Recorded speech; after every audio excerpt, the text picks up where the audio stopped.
Então, esse é o trabalho de nefropatia diabética para a disciplina de fisiologia renal da turma 162A. Agora a gente vai fazer a apresentação dos integrantes. Eu sou Alexandre, tenho 24 anos e eu sou de São Paulo. Eu sou Ana Sofia, tenho 21 anos e sou de Belo Horizonte mesmo. Eu sou o Lael, tenho 20 anos e sou de São Paulo, capital. Eu sou Letícia, tenho 26 anos e sou de Sorocaba, interior de São Paulo. Eu sou a Márcia, tenho 29 anos e sou de Sete Lagoas, que é aqui perto de Belo Horizonte mesmo, em Minas. Meu nome é Marco, eu tenho 23 anos, sou da cidade de Itaúna, aqui em Minas Gerais. Meu nome é Matheus, eu tenho 21 anos, eu sou de São Paulo, capital. Meu nome é Maxwell, eu tenho 28 anos e sou de Genipapo de Minas, no nordeste de Minas. Oi, eu sou o Múcio, tenho 24 anos e sou de BH. Meu nome é Paulo Henrique, eu tenho 21 anos e eu sou de Guanabim, interior da Bahia. A história do diabetes remonta a séculos. A primeira referência que temos sobre a doença data de 1500 anos antes de Cristo, por meio do papiro de Ebers, que consiste em um documento médico egípcio que descreve uma doença que tinha como principal característica uma emissão frequente e abundante de urina. Entretanto, foi na Grécia Antiga, já na era cristã, que surgiu o nome diabetes mellitus, dado por ateus para fazer referência ao gosto adocicado da urina desses pacientes. Mas foi apenas em 1812 que a doença foi reconhecida como entidade clínica, ano da publicação do primeiro número do The New England Journal of Medicine, a revista mais lida pelos médicos de hoje. A nefropatia diabética é uma complicação comum de pacientes com diabetes tipo 1 ou tipo 2, que leva à perda crônica das funções renais. É uma diabetes mal controlada, na qual a glicemia está frequentemente acima dos valores normais, pode ao longo do tempo levar a danos renais, seja na parte glomerular, na tubular ou até na endócrina. Diante da epidemia global de diabetes, a nefropatia diabética é a causa principal da insuficiência renal crônica, que é caracterizada por albuminúria persistente, hipertensão arterial e perda progressiva de funções renais. A nefropatia incipiente, ou microalbuminúria, é a presença de níveis anormais, baixos de albumina na urina, e pode avançar para a nefropatia clínica, que também é chamada de macroalbuminúria, que está ligada a maior risco de doença renal terminal, quadro que pode exigir hemodiálise ou transplante de rim. A progressão da doença depende do tipo de diabetes, como será melhor abordado depois. A nefropatia diabética é resultado da microangiopatia proveniente da diabetes mellitus, que afeta a estrutura e a funcionalidade renal. Essa condição se dá devido à glicotoxicidade nos microvasos, o aumento do fluxo de glicose através de várias vias metabólicas intracelulares gera precursores prejudiciais que contribuem para danos aos órgãos. No caso do rim, ocorrem lesões glomerulares, lesões vasculares, principalmente arteriosclerose e pielonefrite, que é a infecção no parênquima renal. A fisiopatologia da doença será abordada mais à frente pelos meus colegas. Nas imagens, a gente pode ver exemplos dessas lesões glomerulares. Bom, então, a respeito da epidemiologia, a gente tem que 10 a 40% dos diabéticos são acometidos por essa condição. E na diabetes mellitus do tipo 1, a microalbuminúria surge em 20 a 30% dos doentes. E nesses doentes, a instalação da nefropatia diabética pode atingir os 50%, sendo que a monitorização e a terapêutica otimizada pode reduzir essa incidência ou até mesmo atrasá-la. Mais de 90% dos doentes que iniciam diálise por nefropatia diabética têm diabetes tipo 2. E além disso, segundo dados da OMS, a prevalência da diabetes mellitus tipo 2 deve aumentar nos próximos anos, em torno de 250%, inclusive no Brasil. Isso deve seguir juntamente com o aumento dos casos de nefropatia diabética nesses pacientes. Nessa perspectiva, a nefropatia diabética, além de representar um problema de saúde pública, é a segunda complicação de maior custo após as doenças cardiovasculares. O custo do tratamento dos diabetes aumenta 65% na presença de nefropatia incipiente, 195% na nefropatia clínica e 771% na doença renal crônica.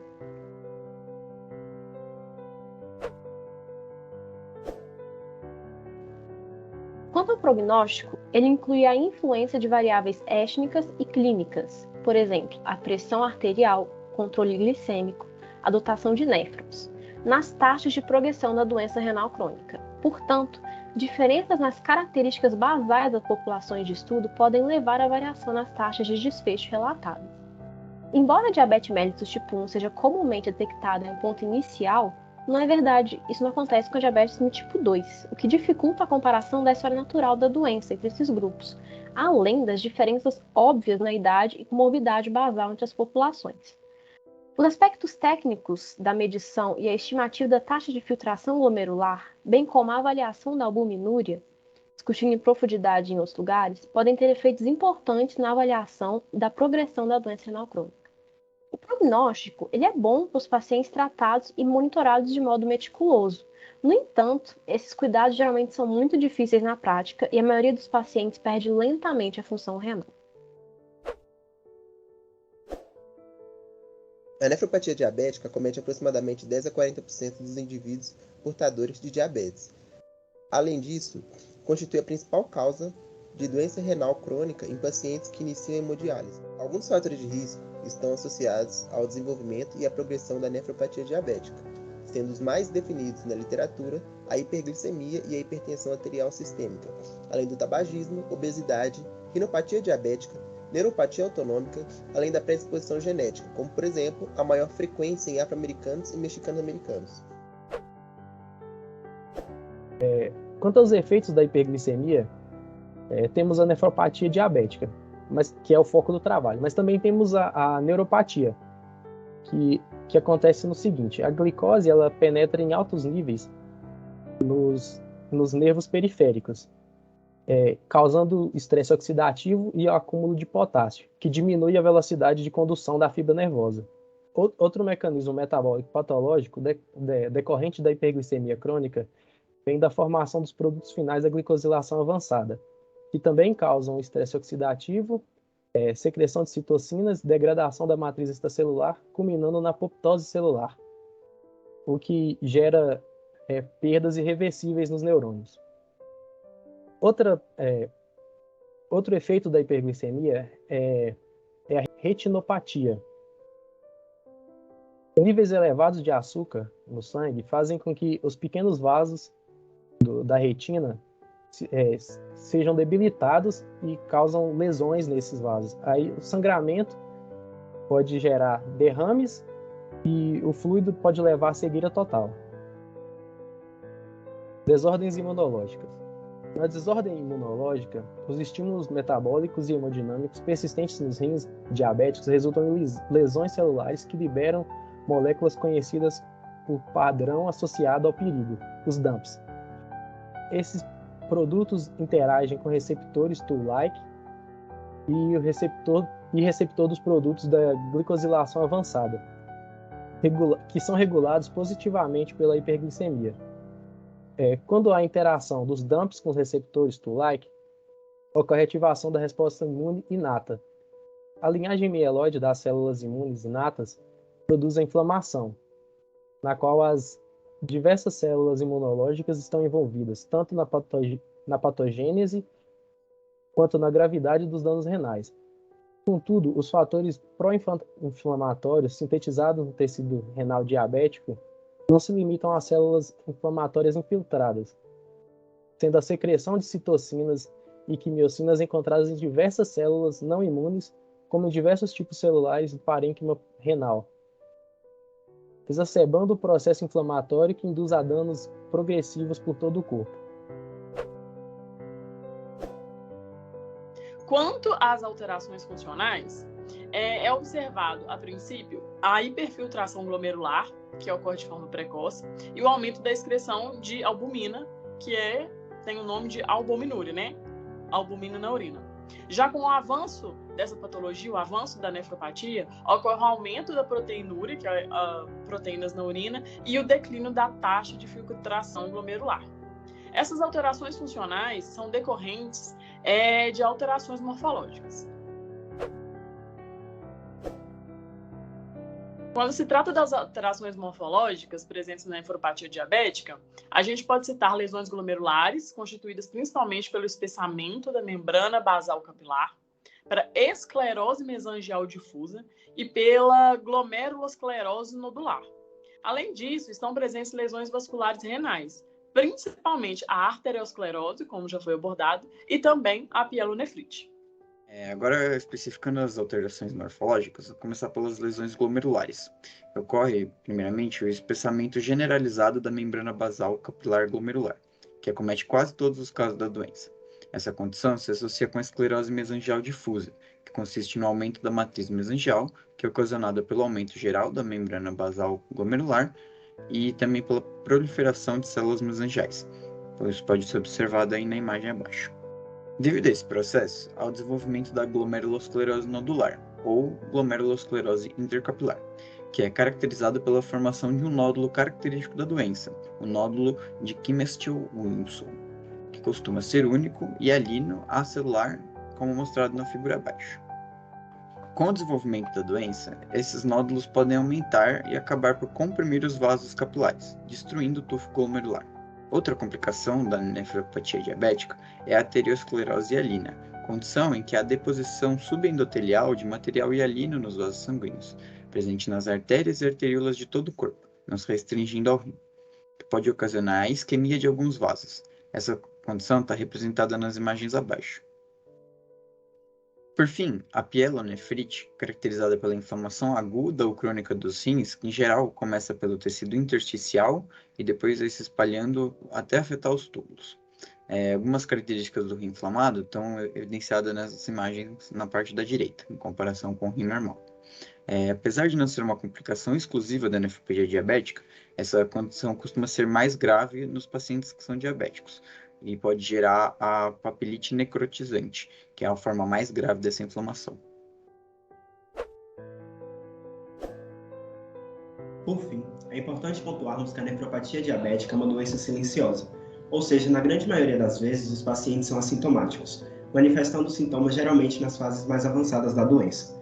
Nesse sentido, os sintomas mais comuns são inchaços nos pés, nas mãos e nos tornozelos, justamente devido à perda da capacidade de eliminar adequadamente o excesso de água. Nessa condição ainda, o paciente pode ter os níveis de ureia altos, uma vez que a atividade dos rins está comprometida, podendo apresentar então cansaço, náuseas, enjoos e perda do apetite. A presença de espuma na urina por causa da presença de proteínas, como a albumina, configurando-se um quadro de proteinúria, também é um importante sintoma e indicativo de dano estrutural no glomérulo. Ademais, também é comum haver o agravamento da pressão arterial nos pacientes. Nesse sentido, abordando agora o tratamento, ele está fundamentado justamente no controle da glicemia e da pressão arterial do paciente, visando o controle adequado das anormalidades metabólicas e hemodinâmicas, e, consequentemente, desacelerar os danos aos rins. O controle glicêmico deve ser rigoroso, por meio do emprego de medidas farmacológicas e não farmacológicas, como a realização de atividade física e uma orientação nutricional. O controle da pressão arterial também constitui uma medida terapêutica crucial para a prevenção da nefropatia crônica, pois, conforme dito no vídeo pelos meus colegas, a hipertensão é um dos principais fatores de progressão da doença renal crônica, tanto em nefropatia diabética como não diabética. Além de estudos já terem demonstrado que o controle da hipertensão arterial também está associado à melhor função renal. Já no caso dos pacientes que apresentam um quadro muito avançado de nefropatia, com a manifestação de insuficiência renal, pode ser preciso sessões de diálise e muitos se tornam candidatos ao transplante de rim, a fim de recuperar as funções desse órgão. Relembrando, claro, que o tratamento depende da avaliação médica de cada caso. Portanto, é fundamental ressaltar que, se tratando de uma doença silenciosa, o acompanhamento médico da pessoa com diabetes, a realização do tratamento adequado, a triagem regular e a adoção de hábitos saudáveis de vida, como não fumar e praticar exercício físico, também são consideradas medidas indispensáveis para garantir o pleno funcionamento da atividade renal e, consequentemente, prevenir a nefropatia diabética. Bom, e por fim, vamos fazer um rápido resumo da clínica direcionada à nefropatia diabética. A princípio, é necessário fazer o diagnóstico da diabetes, caracterizado por sintomas como a poliúria, a polifagia, a polidipsia e a perda de peso. Mas esse diagnóstico é fechado por meio de exames laboratoriais, como a glicemia em jejum e a hemoglobina glicada. A nefropatia é detectada a partir de exames de urina, como a microalbuminúria, e tem rastreio diferenciado para os dois tipos de diabetes, sendo que o rastreio para a nefropatia diabética do tipo 1 é realizado a partir de 5 anos após o diagnóstico de diabetes, já que a progressão de diabetes tipo 1 é mais lenta. Já o rastreio do tipo 2, ele é imediato, pois muitos diagnósticos de diabetes mellitus tipo 2 são tardios e a patologia já se consolidou. Justamente para avaliar o grau de consolidação da doença, dividimos o progresso dela em 4 fases. A fase 1 vai apresentar hipervolemia, que é decorrente da hiperosmolaridade do sangue, e a microalbuminúria, que é a excreção da albumina, como já citado antes. A fase 2 vai apresentar alterações nas estruturas filtrantes do néfron, levando ao aumento da albuminúria. Esse comprometimento é crescente. E na fase 3, há sintomas como edema, hipertensão e a alteração da morfologia dos néfrons. Ao alcançar essa fase, o paciente apresenta uma chance altíssima de apresentar retinopatia diabética, de modo que o encaminhamento ao oftalmo é de grande importância. Já a fase 4 representa uma perda maciça da capacidade funcional dos néfrons, levando o paciente à dependência da hemodiálise, como citado, reposição de vitamina D ativa e eritropoetina, e a necessidade de um transplante para restaurar as funções vitais do rim. Para o tratamento da nefropatia, o controle dos níveis glicêmicos é de extrema importância, junto com mudanças de hábito. Além disso, algumas drogas podem ser utilizadas visando a proteção dos néfrons, a excreção de glicose, a redução da albuminúria e a preservação da taxa de filtração glomerular. Os medicamentos que são utilizados são os IECAs, que são inibidores de enzima conversora de angiotensina, e os BRAs, bloqueadores de receptores de aldosterona, ambos muito utilizados para o tratamento de hipertensão. E os inibidores de S-GLUT2. Eles vão atuar no corpo diminuindo a sobrecarga sobre os néfrons e diminuindo a reabsorção de glicose nos rins. Essa foi a nossa apresentação. Aqui estão as bibliografias utilizadas para o trabalho. Obrigado pela atenção.